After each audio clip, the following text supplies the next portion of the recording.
Ayyee kabajamtootaa fi jaalatamtoota miseensota waldaa dargaggoo caffee hojii gamtaa akkasumas hordoftoota caffee miidiyaa biyya keessaa fi biyya alaa teessanii nu hordoftan akkam jirtu? Waldaan dargaggoo caffee hojii gamtaa waliigalaa bara 2012 kan hundaa'e akkaataan hundeeffama isaa naannoo Oromiyaa fi handhuura Oromiyaa magaalaa Finfinneetti kan ta'e.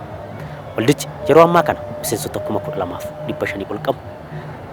Hundeeffamni isaa sadarkaa federaalaatti kan ta'e. Kana sababeeffachuun waldaan keenyas yeroo ammaa kanatti sadarkoomuudhaan sadarkaa argachuu irratti kan argamu. Isinis waldaa keessaniif sagalee ta'uun kallattii garaagaraa irra kan jirtan miseensonni keenya biyya alaa fi biyya keessa jirtan sagalee ta'aa waldaa keessaniif cimsaa isiniin jedha waldichi. Sochiiwwan garaagaraa gochuu irratti kan argamu waldichi magaalaa Finfinnee keessatti dhiyeessiiwwan garaagaraa dhiyeessuudhaan gabaa tasgabbeessuutti argama.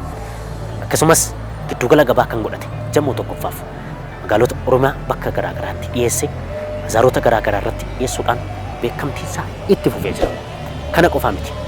Akkuma beekamu bakki argama isaa kan ta'e magaalaa Finfinnee kolfee Qanaarioo aanaa lammaffaa cinaatti argamna. Maal kana qofa caasaa isaa babal'ifachuun naannoo Oromiyaa iddoo garaagaraatti damiilee isaa babal'ifatee hojjechaa kan jiru yoo ta'u waldaan dargaggoo caffee hojii gamtaa waliigalaa kottaa daawwadhaa kottaa odeeffadhaa kottaa ilaala isiniin jedha.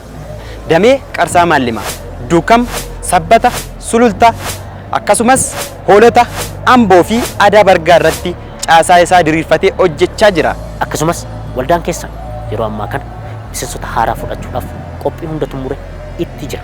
Bifa haaraan fudhachaa waan jirruuf kottaa isiniin jedha waldaan keessan. Waldaa dargaggoo caffee hojii gamtaa waliigalaa. Waldaan dargaggoo caffee hojii gamtaa waliigalaa miseensota isaa rakkoo mana jireenyaa furuudhaaf miseensota 15,400 diizaayinii mana jireenyaa qopheessee hojjechuu irratti argama. Isinis waldaa keessan waliin dhaabadhaa jedha. Akaawuntii waldichaa Feesbuukii waldaa caffee hojii gamtaa, yuutuubii caffee miidiyaa jedhu. Sabiskiraayib, laayik, sheer gochuun waliin gaa sagalee ta'a. Maal kana qofa tamsaasa isaa saatalaayitiidhaan isiniif qopheessuuf qophii irra jira. Waldaa dargaggoo caffee hojii gamtaa waliigalaa farra hiyyummaa.